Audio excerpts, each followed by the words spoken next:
All right, here we go. This is John Wires and James Gregg.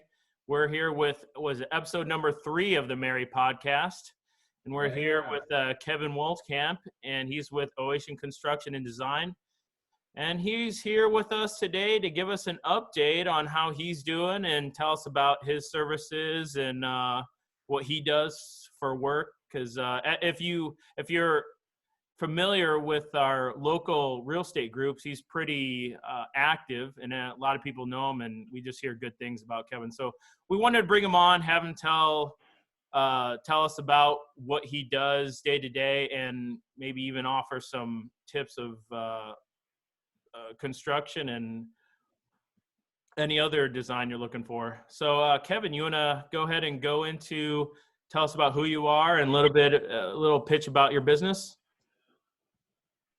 Sure, definitely. Thanks, guys. I appreciate you guys having me on.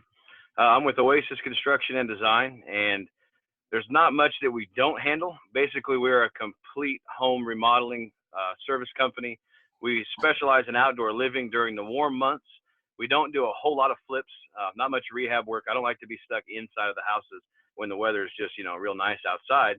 So we try to set everything up with the outdoor division of the company. As soon as springtime gets here, we're building decks. We're doing, landscaping, we're doing pool decks, we're doing cool stuff outside.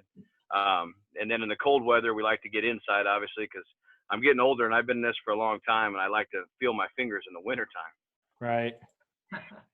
Yeah. And and looking at your social media and the project you posted, they're pretty extensive projects. I guess, first of all, contractors are being affected by this pandemic. Some haven't changed. Some businesses have picked up, and some are looking for work. What do you see out there for yourself and fellow contractors, or maybe even different fields? Sure. Well, I do think it varies based on the your oikos, your sphere that surrounds you. I think that's really the key factor here, because on our end, like, I swear to you, our jobs, our workload, projected jobs that are coming up, everything is about tripled. And I'd say tripled is really close to an accurate statement. But we normally get busy in the springtime, but it's been like literally 3 times as busy. And I can look back probably over 5 to 10 years and say I've never been this busy at this moment in the season. And so it's kind of tricky, because like right now I could probably take on 2-3 man crews to add to our team, and we'd be able to stay on schedule at that point. For us, it's been the hardest part for us. It's not finding work. I've got plenty of referrals. I've been in construction for 24 years.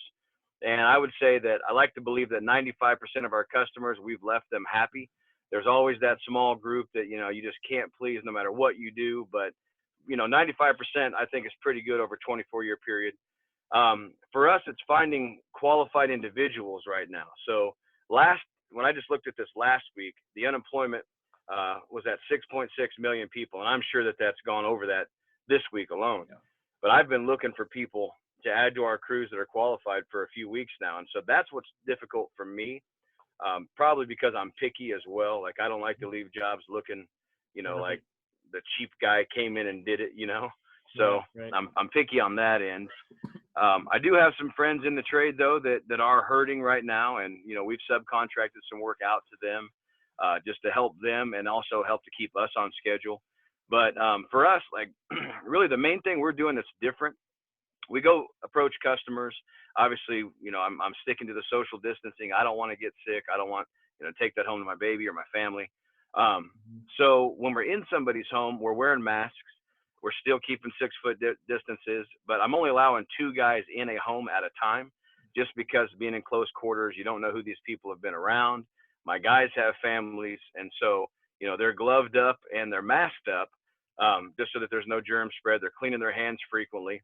Outside work, it's different. Like, we've got I think it's about $150,000 outdoor living job that we're doing out here in Olathe, and it keeps escalating. But out there, it's different because, you're sitting on a couple acres of land that we're working on. So, it's not as big of a deal. I can have a full crew out there. But I've got friends that are sitting at home right now too. So it's weird. Like, it's a really weird time in construction, because in some people's world, it's real abundant. In other people's world, it's like they're struggling to get toilet paper, Right. It's crazy. Right. So I think everyone's struggling to get toilet paper. What are you talking about? Yeah. well, I think we're stocked up now that people are done freaking out. So yeah, you've obviously been in the game for a while. A lot of people know you have a pretty big network.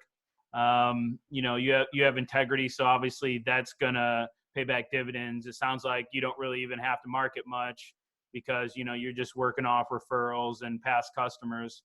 Why do you think that your business is picked up? Is it because obviously people are pulling back projects and capital expenditures. For example, I asset manage investment portfolios for like apartment communities where we're putting our capital expenditure on hold for big projects because we don't know how the next few months are looking at. And that's how a lot of large scale operators that's what they're doing right now too, just to flatten anything that may happen. But obviously for residential, they might not have a big effect, but this is just for a business case.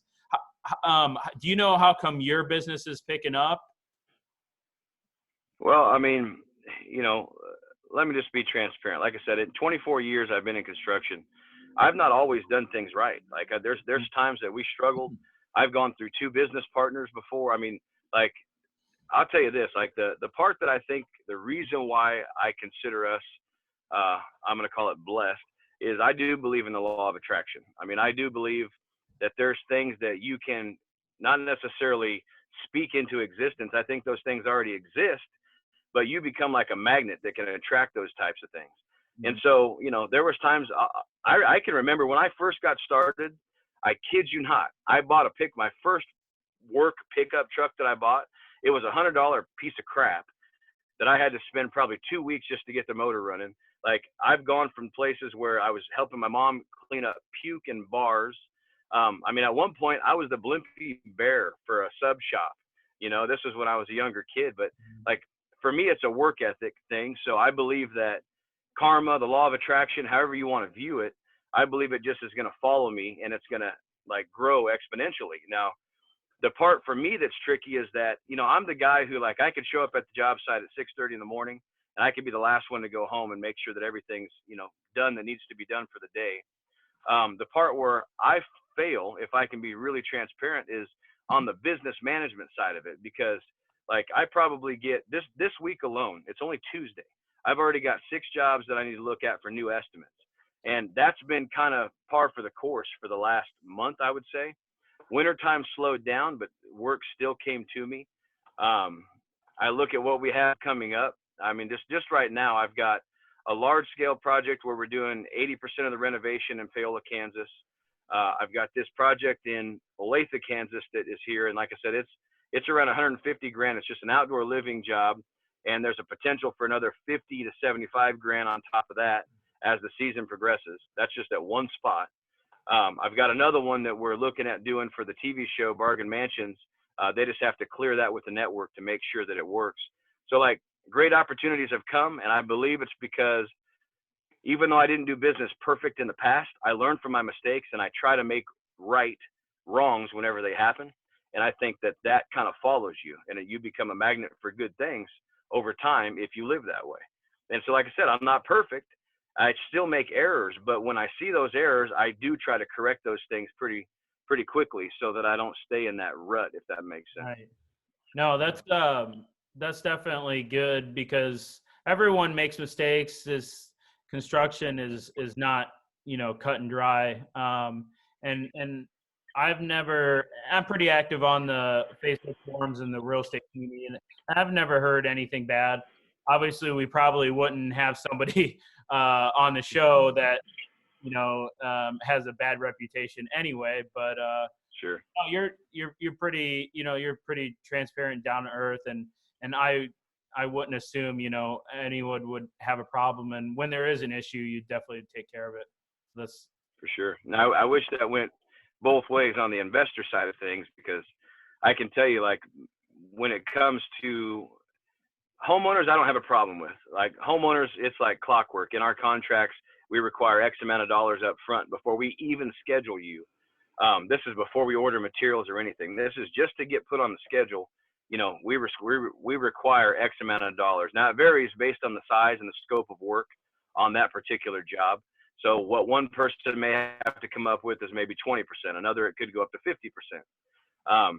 Investors, obviously, it's a lot different because a lot of these guys are using hard money if it's not their own capital, if they don't have private funding. And so that's where it gets a little more tricky because it's the investor may have the best intention at the time on these residential jobs, but I've had situations where the investor's funding began to get screwy. And so then the investor says, you know, I want to get you paid, but you're going to have to wait an additional 3 weeks or 4 weeks or whatever. Right. And so it does get tricky at that point. And at this time, in the last 2 years, I can say that, you know, we've been in, I'll call it just a trying time because I've probably got about $100,000 that's been shafted away from us at some point or another from about 4 different investors. And so, you know, I won't name them or anything like that. It's nothing like that, but it just shows me that even in the midst of all that nonsense, and that was just because these guys were unfortunately shady, but that even in the midst of that, like we're still having just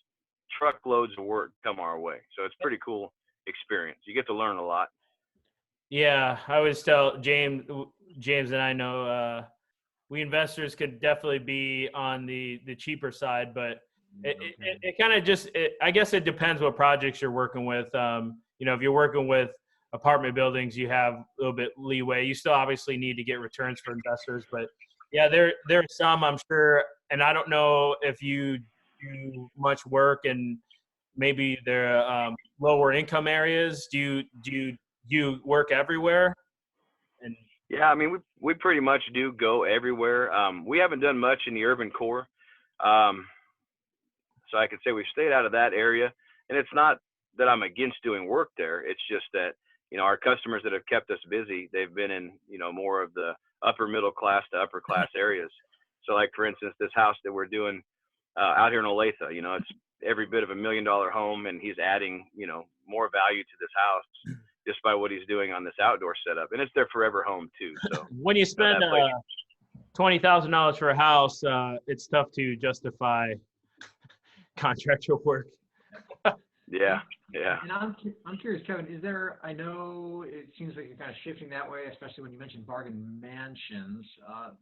Would you say like you're going away from investor work, or is that just kind of naturally happening and you would still work with an investor if, you know, something? Yeah, I mean, we still have investors that we're working for now, and I still plan on maintaining those relationships. You know, the reality is that there comes a point when I have to look at, you know, my own future goals, right? And so it's cool when I can make somebody else money. Like recently I did a rehab, and I know I made somebody, you know, about $80,000 on their investment property. You know, our rehab cost was way below that. So I've looked at this a few different ways. I'm like, okay, you know, I've gotten to get my feet wet in this situation. We see what goes into this, you know, at least what they share with me. But I think I've got to get to a point where we begin to look for our own investment properties. And then we begin, you know, I want to say pocketing that money, but I know that there's additional funds to be made, and I just have to find a way to get into that market because I've always been the construction guy, and I've never been investment guy and construction guy. So, yes, I want to maintain relationships, but it's kind of a loaded question for me because I also want to dive off into my own properties and then start to make that extra cash as well. But, you know, like I said, I mean, I've got an outdoor setup crew. I've got an indoor setup crew. I need to add a couple of more crews as it is right now. But I'm not going away from homeowner work either because, you know, I used to do work for the number 2 builder. This was back in the day before the market tanked. This was like 06 to right around 08 before the new construction market tanked. And I was doing work for this guy named John Duggan. And we were just doing masonry and stucco back then for him. And that was literally all I was doing. And that took me 3 crews of men just to keep him going. This guy was building out like 300 plus houses a year, something crazy. And he'd have a lot of spec homes and a few custom builds. But then the market tanked, and that's where I'd put all my eggs in business. And so I literally had to like try to pick up the pieces and say, well, what do I do once new construction shuts down? So from that point forward and a failed business attempt with a business partner, I realized that the vision that I have, it's like multifaceted. It's not going to be just investors. It won't just be new construction home builders, and it's not just going to be homeowners. I feel like I have to widen my horizon a little bit and, like throw the nets out a little bit everywhere. And if I do that, then the returns are going to continue on. And I think that's how we are where we are right now, to be honest. Hmm. No, yeah, that's it sounds like it's natural progression. Nothing like adding the investment side to your plate. Do you work with your teams right now, or are you taking more of a project management kind of position? No, I'm still the guy, with the man hands here. Okay. So, I mean, I've tried. Like, I literally believe I'm going to be that 90-year-old old man that has a tool belt on. And some of it's a pride thing. It's like I'm picky with some of the stuff that my guys do. And, right. There's jobs that there's like, you do your normal punch list that you get from these investors or homeowners. And there's times that before the punch list even gets in my hand, I'm like, guys, we need to touch this. We need to do that. And they're like, well, that wasn't on the list. I'm like, I don't care if it wasn't on the list. We just need to get it done. And so there's times that happens and my guys are kind of frustrated, but, I understand sometimes an hourly worker or a salary worker, they don't have the same vision that you have as a business owner.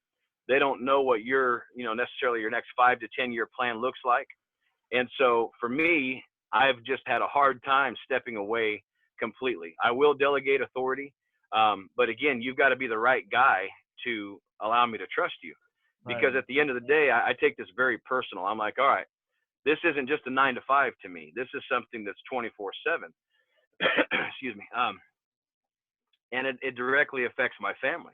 And so I don't want there to be a situation where I get too far disconnected and just go to the property management or project management side where I miss something and then it ends up losing a customer. So I'm kind of in a weird, like, teeter-tottering back and forth. Like, there's days I'm out there working, 12 hours a day. And then there's other days where before the movie shut down, I'd go watch a movie with my girlfriend, but that's been a while now.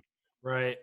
Yeah, it's important definitely to keep that quality control, and then at the same time, like you're saying, you need to stay up with the bids and do accounting work. It's huge.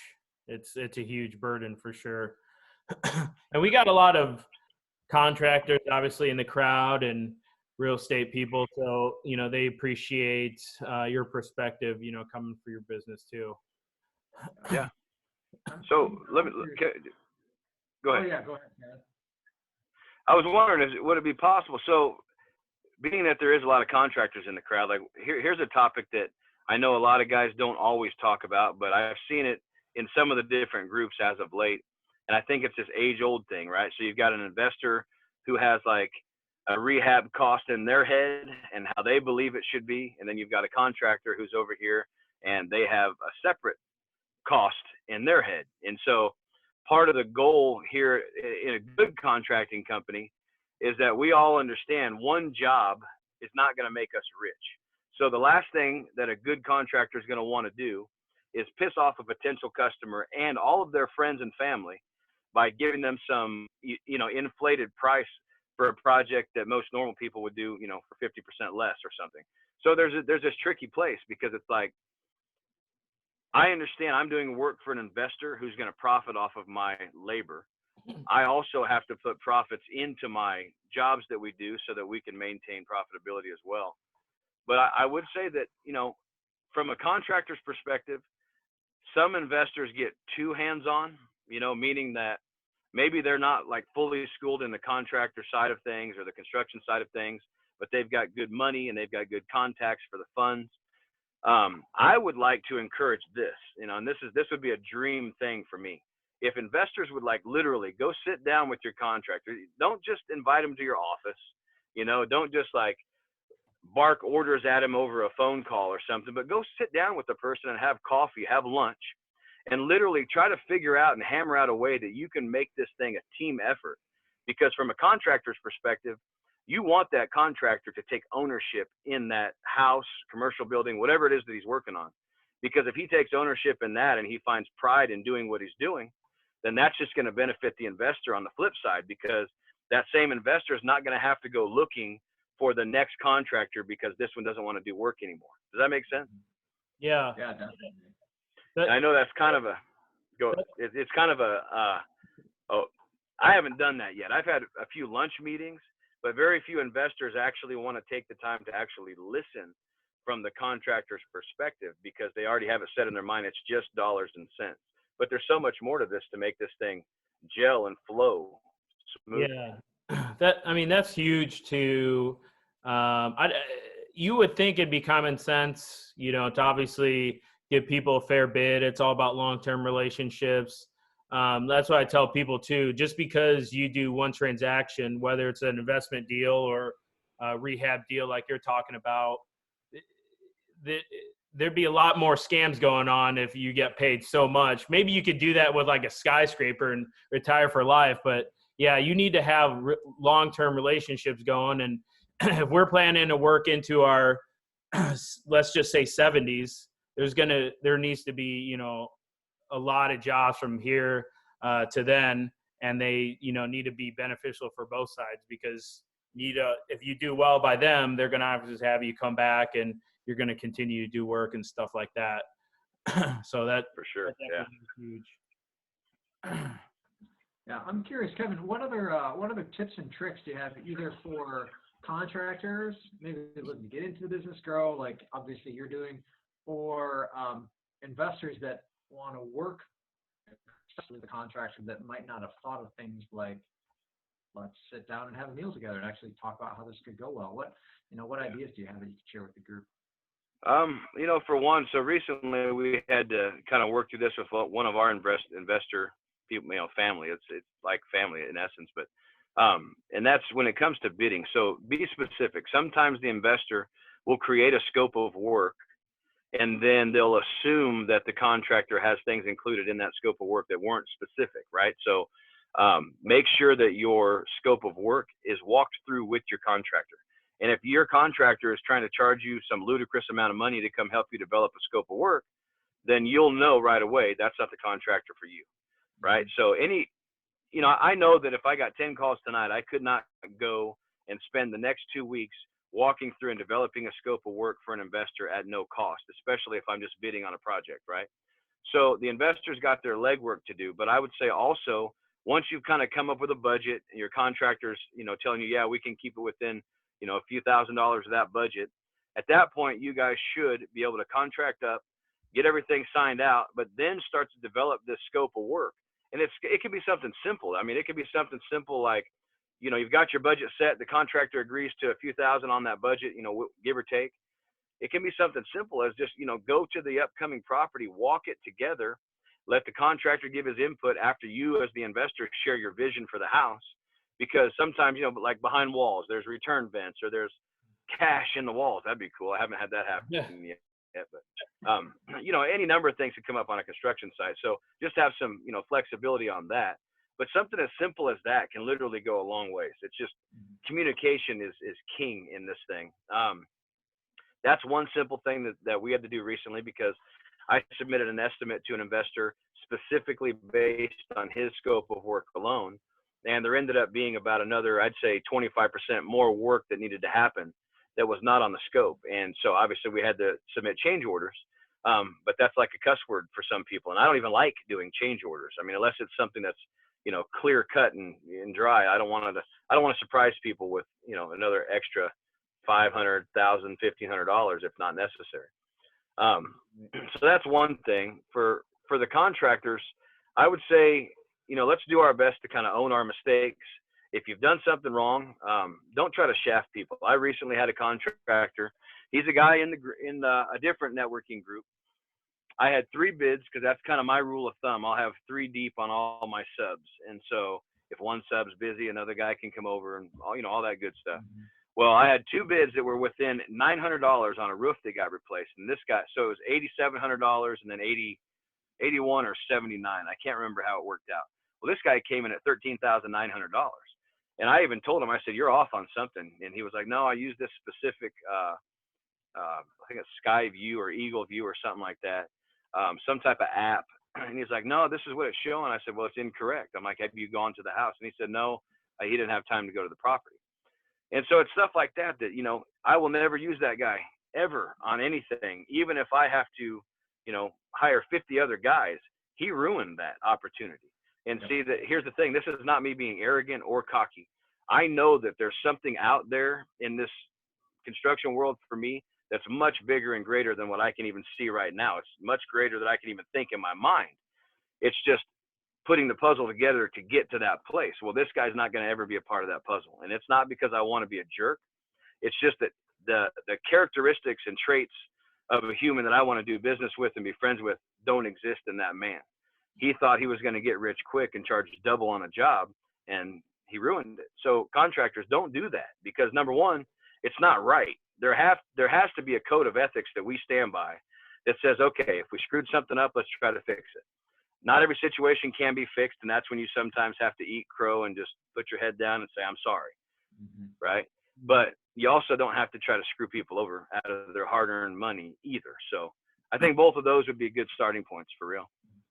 Yeah, that's good advice, real good advice, because if you think about it, I mean, what long-term business strategy works for someone who's constantly, you know, that far off and taking advantage of people? It's always people who, you know, are pretty fair that last longest, obviously, in the industry. Yeah, sure, yeah. So, as far as so we'll start winding down here. Do you see any industry changes or outlooks as far as in the construction world, or maybe even designs that you're noticing, or techniques out there? I know it's kind of a broad question, but maybe in a particular field you specialize in. I know you do, you know, a lot of outside work. What about there? Yeah. Well, I would say so the outdoor living is something that, I mean, I can't say this enough, but if somebody wants to invest some money in their home, and if they know it's going to even be a next 5-year home, it may not be there forever, put some money into your outdoor living. And I'll be honest, like, this is real. This is real talk that I'm telling you. Not everybody goes to a therapist. Not everybody does that should go to a therapist, right? Right. But I can tell you that our company and many other good companies, they can create something that when you're coming home from work and you don't have like an outlet, you can't go to get therapy, you don't want to become an alcoholic, you want to stay away from drugs, your friends might be busy. Well, what can you do? Well, you can have us or somebody else come and create an environment that literally de-stresses your life. And I'm telling you, this is no joke, because the pictures you guys are going to see over the next couple of months on this project out in Oasis, from start to finish, it's nuts. You could not walk out this door and not feel like this breath of fresh air once we're finished. It would be impossible. You'd have to literally just be, you know, blind or dead, or just, you know, it's nuts what it can do. I've had customers that we've gone and done things, outdoor setups for people, and they're like, I come here every day. It's my sanctuary, right? And so that's where part of this pride and this ownership thing for me is towards outdoor living, because I know that that's something completely separate from the rest of the house. Everybody's got a kitchen. Everybody's got a bathroom, and that's cool. But man, not everybody's got like a full-fledged outdoor fireplace that they sit under their pool cabana that has fans that blow on them with retractable shades. You know, it's like there's so much cool stuff that we can do. And so I would encourage people, and what I see at this moment, because we have two very large jobs that exceed, you know, about $220,000 between these two projects. I have not seen that start the season off ever, but it's already started that way, and I still have been getting jobs left and right that way. So that's kind of the trend that I'm seeing at the moment. And I think maybe it's because people still want to do stuff with their money. Maybe investment properties are up in the air right now because they don't know what the returns are going to be like. Is it going to be on the market forever? But a lot of the homeowners are kind of taking some of their money, and they're saying, hey, I want you to come over and share with me a design idea or listen to mine. Well, like you said, it's about building that sanctuary. Not to mention, people got a big taste of working from home. So, you know, I see Home Depot super busy. So they're like, if I'm going to have to be quarantined here for better, for worse, might as well make it, you know, a unique, livable, and creative area, especially if you have to hang out with your kids being at home 24/7 now, since school doesn't exist. Yeah. So, yeah. I don't know what the people in the apartments are going to do. I guess there's probably not too much you could do for their 4 foot by 5 foot patio space right on their deck. Hopefully there's some good outdoor living. I No. don't know any apartments. Not yet, but eventually we'll get to do some of the community gathering spots, though, and then Oh, we'll yeah, get there that you out go. for 'em. That'd be cool. There you Yeah. go. Okay. James, I guess you got anything? No, I think that really answered my question. It's interesting to hear the design trends that you're talking about. Interesting to hear your tips, on work, life, business. So yeah, thank you for that, Kevin. I think kind of last question that I have is, how do people get a hold of you? You're a busy guy. So maybe I don't know. We won't bug you, but like if someone's got job inquiries, investors, homeowners, etc., that want to contact your company, what's the best way that we can reach out? Sure. You can visit us on our website at www.oasiskc.com, and there's a form you can fill out there. It also lists one of our business lines on there, 913-401-9140. That's our business line. You can reach me on my phone at 913-548-7072. And then, of course, you've got good old email, and that's oasiskc@yahoo.com. And, any of those 4 avenues are good for now. As we do get busier, I'm going to try to filter some of those calls because, it's no joke. Like there's times that the phone just rings every 10 minutes and I'm trying to get, I'm still hands-on on a lot of these jobs. So I've got to, kind of let go of the reins on some of that and let the calls be taken elsewhere. But that's how you can reach me for now.